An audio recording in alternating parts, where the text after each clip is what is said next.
Welcome everybody to Story Time, and today we are reading an interesting book, Tit for Tat, by Samina Aneem and Lavanya Karthik, published by Karadi Tales. So let's see, that's the cover of the book, and let's see what happens next in the book.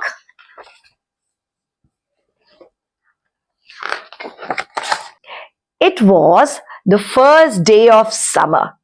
Nandini the crane took her place in the river looking for fish.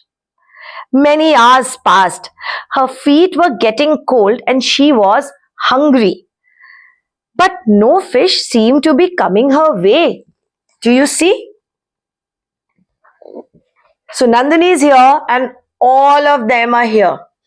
Let's see what happens next. Suddenly, Nandini heard a voice. She looked up.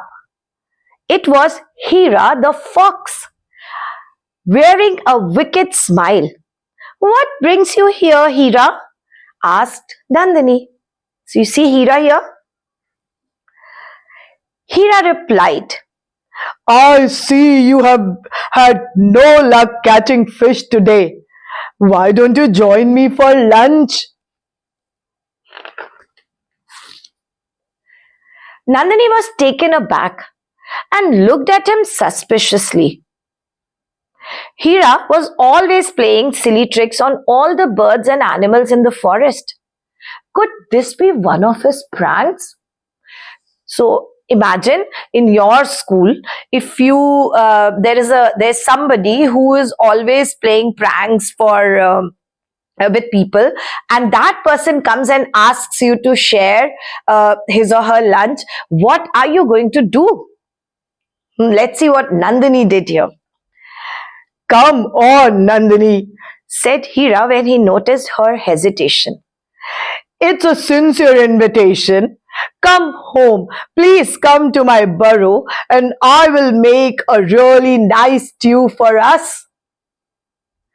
All right, smiled Nandini, who didn't want to stand in freezing water any longer.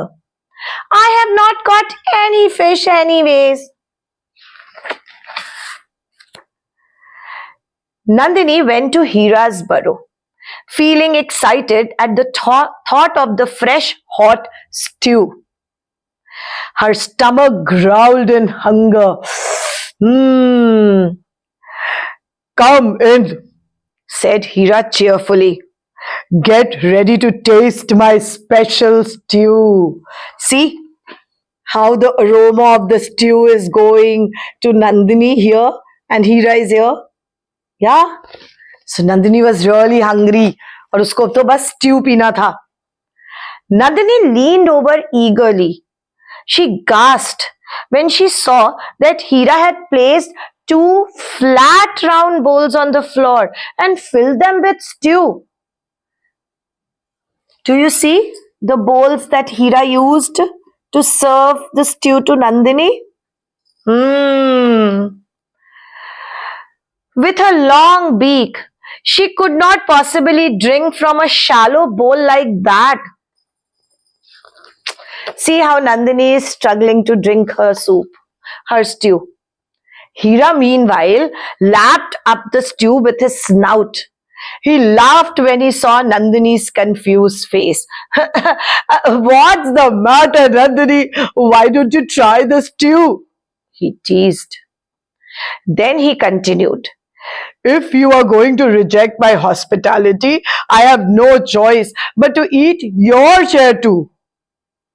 Hira gobbled up the stew from Nandini's bowl and laughed.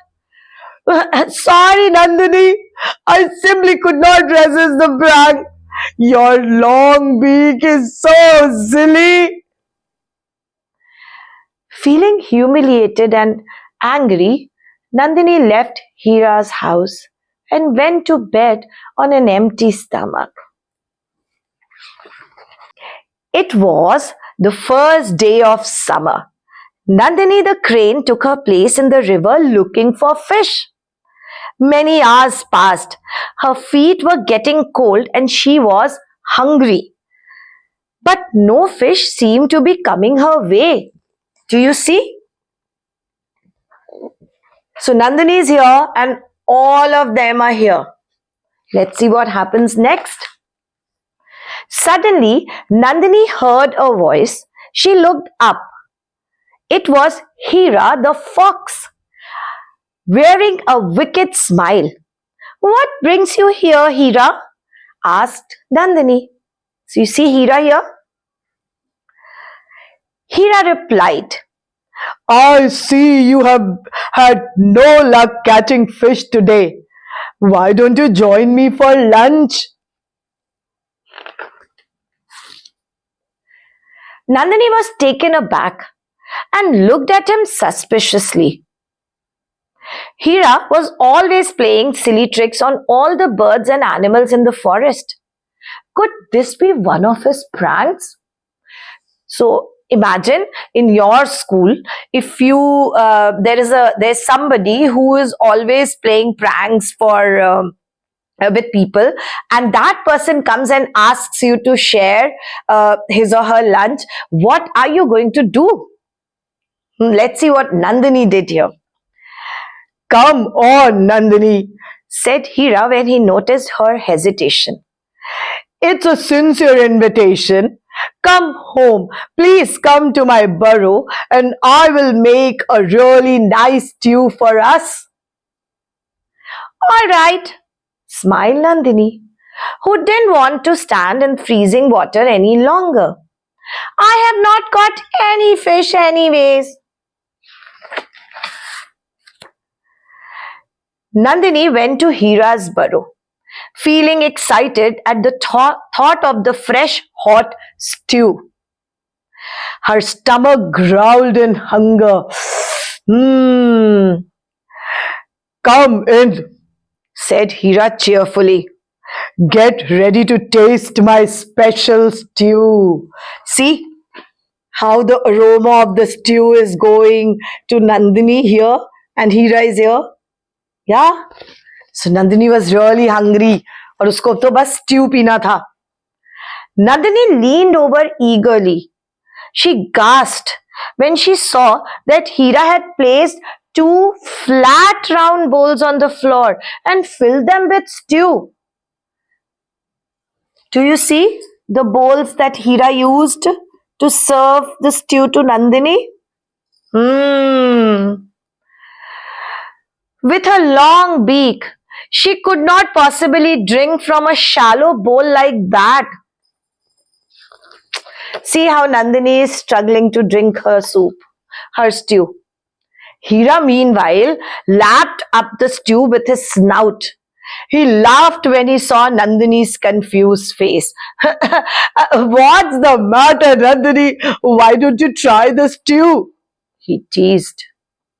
Then he continued. If you are going to reject my hospitality, I have no choice but to eat your share too. Hira gobbled up the stew from Nandini's bowl and laughed. Sorry, Nandini. I simply could not resist the prank. Your long beak is so silly. Feeling humiliated and angry, Nandini left Hira's house and went to bed on an empty stomach. A few days later, Hira was passing by Nandini's usual spot and caught sight of her. Nandini saw him and smiled. Hungry? She asked, and suppressing her giggle, continued. Come home later this evening. I'll cook you some fish soup. A surprise Hira thought to himself. Huh? The daft old crane has forgotten what I did to her the other day. Quickly he nodded. Thank you, Nandini. I can't wait to taste your lovely soup. I'll see you in the evening. Hira could not even wait for the sun to set. Shortly after, he darted off towards Nandini's house. He could almost taste her fish soup. He stepped into the cave, his mouth watering. Ah,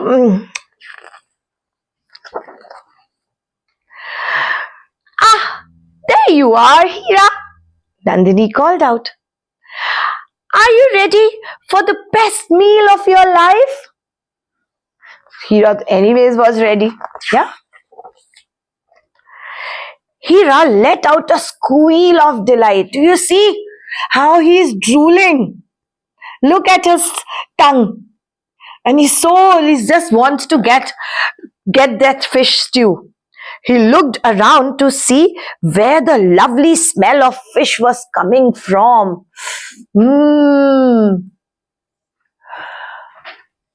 And Hira saw two tall jars with long necks.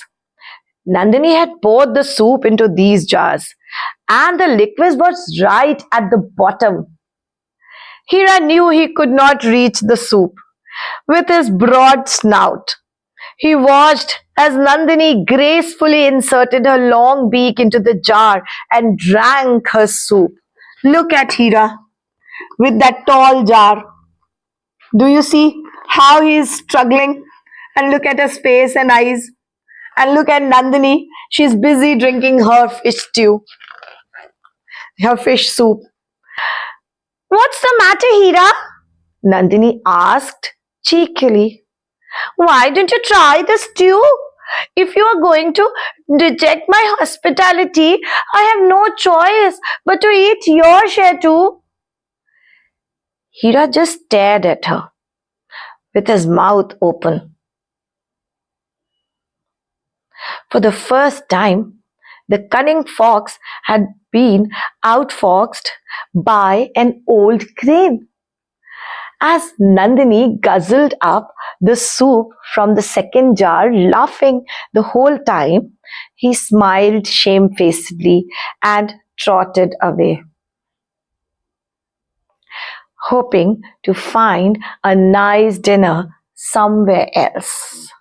Do you see? See Hira's face. Look at Hira's face here.